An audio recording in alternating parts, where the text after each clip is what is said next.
wabarakatuh. Alhamdulillahirabbil alamin. Assalatu wassalamu ala asrafil anbiya'i wal mursalin wa ala alihi wa ashabihi rasulillahi wasallam ajmain. La nabiyya ba'da amma ba'du. Kami dari kelompok 3 mata kuliah Psikologi Pendidikan, yang mana orangnya terdiri dari saya sendiri, Danang Krisnanda, dan teman kelompok saya yaitu Zahwa Sirliana. Di sini kami akan menyampaikan materi yang berjudul Perspektif Tumbuh Kembang Manusia. Materi yang pertama akan disampaikan oleh saya sendiri. Baik, kita mulai saja. Ciri-ciri perkembangan anak pada masa awal.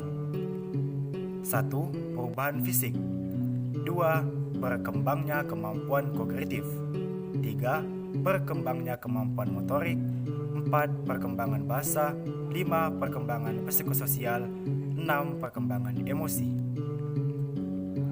Perkembangan fisik. Perkembangan fisik adalah perkembangan yang berkaitan dengan tinggi. Yang tadinya anak itu pendek menjadi tinggi. Kemudian ada berat, yang tadinya anak itu ringan, beratnya bertambah, serta bentuk tubuh, dan juga perkembangan otak, serta perkembangan motorik kasar dan halus yang berkaitan dengan keterampilan gerak. Perkembangan perseptual adalah kemampuan anak dalam mengenal lingkungan di sekitarnya.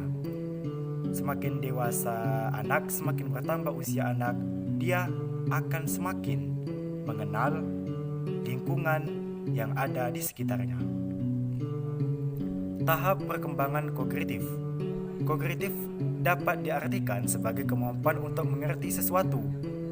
Jane Plaget membagi tahapan perkembangan kognitif anak usia dini ke dalam 4 tahap. 1. Tahap sensori motor. 0 dari usia 0 sampai 24 bulan. 2. Tahap profesional dari usia 2 sampai 7 tahun. 3. Tahap operasional konkret dari usia 7 sampai 11 tahun. 4. Tahap operasional formal mulai umur 11 tahun. Ada 2 faktor utama yang dapat menunjang perkembangan kognitif anak usia dini. 1. Hereditas dan keturunan. 2. Keluarga dan sekolah. Sekian, itulah materi yang bisa saya sampaikan. Materi selanjutnya akan disampaikan oleh teman kelompok saya, yaitu Zahwa Sirliana. Saya Zahwa Sirliana akan melanjutkan materi dari saudara Danang Krisnanda. Adapun materi yang selanjutnya adalah tahap perkembangan psikososial. Pengertian psikososial adalah perkembangan kepribadian manusia, khususnya dengan emosi, motivasi, dan perkembangan kepribadian. Menurut Erikson, perkembangan sosial fase-fase tahapnya terbagi ke dalam 8 fase perkembangan, yaitu sebagai berikut. Yang pertama ada tahap trust vs mistrust, percaya vs tidak percaya. Yang kedua tahap autonomi vs some and doubt, yaitu otonomi vs malu dan ragu. Yang ketiga ada tahap initiatif vs julid, yaitu tahap inisiatif vs bersalah. Yang keempat tahap industri vs inferiority, yaitu tahap tekun vs rasa rendah hati. Yang kelima, tahap identity vs identity confusion, yaitu identitas vs kebingungan identitas.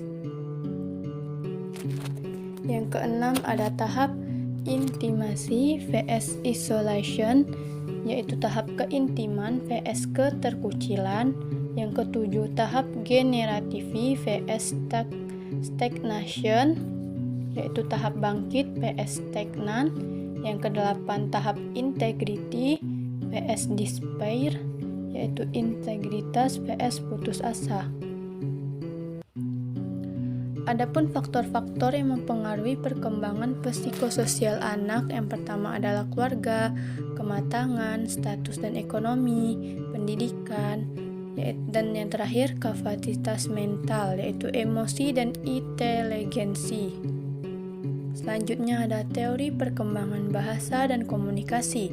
Pengertian bahasa. Bahasa merupakan alat komunikasi yang digunakan seseorang dalam pergaulannya atau hubungannya dengan orang lain. Teori perkembangan bahasa yaitu teori nativis. Komponen bahasa dapat dibagi menjadi dua kategori, yaitu speech dan sistem bahasa. Perkembangan bahasa dapat dibagi ke dalam 3 bentuk, yaitu pengembangan kosakata, perkembangan sematik dan sintaktik, dan variasi dan kompleksitas bahasa. Faktor yang mempengaruhi perkembangan bahasa, yang pertama, kognisi, yaitu proses memperoleh pengetahuan. Yang kedua, pola komunikasi dalam keluarga. Yang ketiga, jumlah anak atau jumlah keluarga. Yang keempat, posisi urutan kelahiran. Yang kelima, kewibahasaan atau pemakaian dua bahasa. Selanjutnya ada periode rentan kehidupan manusia, yaitu periode pranatal, yaitu dari konsepsi hingga lahir. Periode ini berlangsung kurang lebih 9 bulan dalam kandungan. Periode bayi dan toddler dari lahir hingga usia 18 sampai 24 bulan. Periode bayi adalah masa ketika seseorang tergantung secara ekstrim pada orang dewasa untuk pemenuhan kebutuhan seperti makanan, pakaian, tempat tinggal, dan afeksi. Periode kanak-kanak awal berlangsung sekitar usia 2 hingga 6 tahun. Periode kanak-kanak awal sering pula disebut sebagai periode prasekolah. Periode usai sekolah berlangsung hingga usia 6 hingga 11 tahun.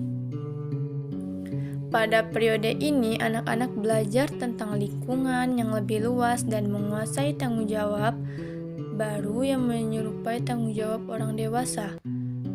Selanjutnya, periode remaja, yaitu berlangsung sekitar usia 11 hingga 18 tahun. Periode ini mengawali transisi ke masa dewasa. Dan materi yang terakhir yaitu prinsip-prinsip perkembangan. Yang pertama, development is lifelong. Perkembangan adalah proses perubahan sepanjang hidup. Yang kedua, development is multidimensional, yaitu perkembangan berlangsung dalam banyak dimensi. Maksudnya perkembangan terjadi pada dimensi biologis, psikologis, dan sosial. Setiap dimensi dapat berkembang dalam derajat yang bervariasi. Selanjutnya, development is multidirectional. Perkembangan berlangsung dalam lebih dari satu arah. Sejalan dengan meningkatnya kemampuan di satu area, seseorang mungkin akan mengalami penurunan dalam area yang lain dalam waktu yang bersamaan. Anak-anak kebanyakan tumbuh dalam satu arah, yaitu ke arah peningkatan baik dalam ukuran maupun kemampuan. Yang terakhir, relative influence of biology and culture shift over the lifespan. Proses perkembangan dipengaruhi oleh faktor biologis dan budaya. Keseimbangan di antara kedua pengaruh tersebut berubah sepanjang waktu. Baiklah, itu saja materi dari saya.